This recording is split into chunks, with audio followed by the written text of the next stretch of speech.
Hello, America. It's me again. Um, I'm still ranting about the United Nations. Nothing upsets me more than when a guest in my house sits around and complains about how bad my hospitality is. I'm going to sit around and complain about how bad my guest is. Um, I came up with a couple of other solutions rather than send them to Russia because, maybe they just don't like the cold. New York's such a happening town. It's no wonder they like it there. Never a dull moment. The city that never sleeps, and such and such. Well, we can always ship them to Kiev in Russia, or we'll move them a little bit further south, move them a little bit closer to the Middle East, or just put them in the Middle East, which leads to my first suggestion: Israel. If we as the U.S. taxpayers began building them a building, and we put it in Israel, I don't think they'd go. Honestly, they'd just as soon shut up and put up with their old building and tolerate that just fine. So, the inhospitable guest needs to shut up and put up with what we've given them, because frankly, the American taxpayer can't foot the bill for one more thing as far as they're concerned. So my only other place that I came up with is we could either move them to North or South Korea, and I don't want to sound like a putz when I do that, but the fact of the matter is these are two really pertinent places that we could put them that would help to generate peace in the East, the Far East at any rate. Just shooting you some ideas there. They're really upset because they want their own peacekeeping force, which is what they call them. The peacekeeping force that they have, they should probably not want to have an assemblage of people or militaries from around the world. They actually, in fact, want their own army. So when they want their own army, that means they want citizens from each point, and of course they're going to have a way to pay for it. Well, they want to tax everyone around the globe. And as soon as they get to the point to where there's a peaceful Middle East and they can set up their own United Nations army, they can start taxing property, payroll, and persons as is in order to fund their agenda. Well, I think there's a lot wrong with this program, simply because if they're allowed to tax the way they want, then the fact of the matter is they're just going to abuse their power like every other abuse that seems to happen around the globe, which is my encouragement for a stand-down, no-government system. We'll still need a few police officers because apparently most humans don't know how to regulate themselves. They don't mind carrying a gun, they don't mind killing people, they don't mind shooting at their neighbor. So police are still necessary because people don't seem to know how to behave a lot of times. And it's evident in American shows like Cops. You see how stupid people can become, and a lot of this is drug related.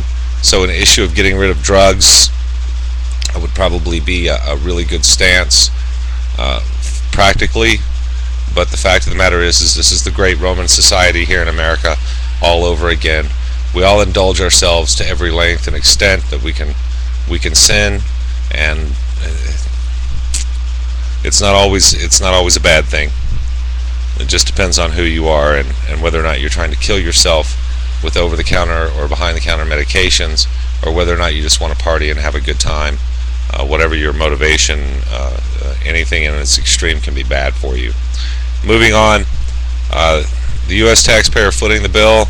This has to stop. This is the United Nations. Every nation who sits the United Nations should be contributing 1/3 of all their monies in order to make these things become accomplished.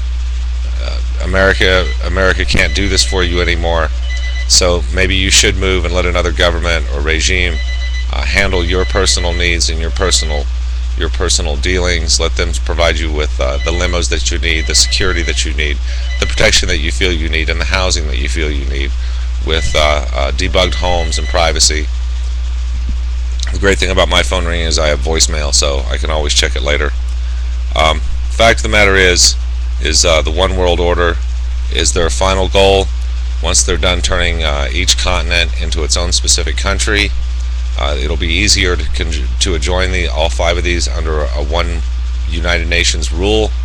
So let's try to work hard to try to make this go away, because they don't deserve it. No foreign power can tell me what they're going to do in my best interest or in my future of my best interest, which brings me to the separation of church and state. The separation of church and state is a good thing. If you're a religiously stout person who sits in our Congress and you use your religion to predicate my law, you've broken the law. It's unconstitutional. And regardless of how you think your parishioners or your fellow assembly members feel about an issue, you have to stick to the Constitution, whether you like it or not. You can't use God to make law, with the exception of thou shalt not kill. I mean, that's just a law. It's just a good idea. But thou shalt not kill seems to be a wide and varying angle depending on where you sit and how you feel about these things. So it's my suggestion that, well, I seem to have lots of suggestions. It's my suggestion that you need to create legislation that keeps your hands off my body. Another point I want to bring up, and I still keep notes because it helps keeps my speech flowing, is voting power. Well, no, we're going to come back because we're going to point out one thing. I consider myself to be a good Christian, not a convenient Christian, a good Christian, and I have a lot of tales in my life that maybe I was a sinner at some points in my life, and I'm not real proud of some of the things I've done, but I never set out to harm anyone, and I'm on the road to recovery in my life.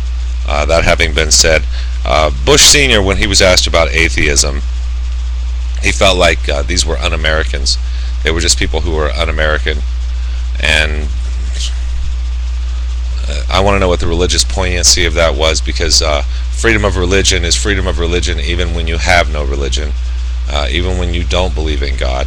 I don't care if our money says in God we trust, because I don't trust our money right now either. I know I trust God, but I can't say anything about our money and what our government's attempting to do with it. My last point, and I'm going to try to make this quick, is my voting power. I'm going to let everyone know my position so that you'll know. I'm a registered libertarian. I believe that all of America should be able to choose candidates and give up on this two-party system, simply because it's not working. It's failed. Like I said, when you have a skull and bones candidate and a skull and bones candidate, that's all you really have, isn't it? You have two skull and bones candidates. So when two parties belong to the same group, they have one agenda. So I'll let you know how I voted my last few. A few years back, I voted for Perot. I really liked Perot. I thought what he was saying as far as the United States being a corporation at this point, he was really right. How he thought NAFTA was a bad idea then, and I agree with him still. It isn't about Mexican trucks driving across our border. It's about being able to collect revenue from deficits. Well, once we opened up NAFTA, it's no wonder we have such a $1 trillion trade deficit all around the globe, because now they just come in through Mexico, and since the president of Mexico is such a good friend with Mr. Bush, it sneaks across. Moving on, the next person I voted for was Ralph Nader, and I liked what he had to say about stopping foreign aid and stopping people from being able to get money from our government simply because they want to be our friend. Because the one thing we learn is if we have to give our friends money, they probably aren't our friends in the first place. Finally, I'm going to endorse a presidential candidate, and I'm not a Democrat by any means, but I really like what Dennis Kucinich had to say. So if we could find anyone out there who has a real opinion concerning Dennis Kucinich and his constitutional ideas, because I'm truly underneath it all a constitutionalist, and that's where my thoughts, heart, and feelings go. And I don't know whether or not I'll vote for him, because I'd like to see Nader run again. Nader, and I really believe in what he's doing as far as wanting to stop all this foreign aid, because the first thing we need to do is get the leeches off our back and quit sucking the milk from mommy, and get them away from us, so that we can start rebuilding our infrastructure. Since World War II, the end of World War II, we put all of our money and our rebuild monies into Japan, when in fact we should have done them here, because we are the global power, and the only way we're going to remain the global power is to make this happen. That's all. Moving on. Next video.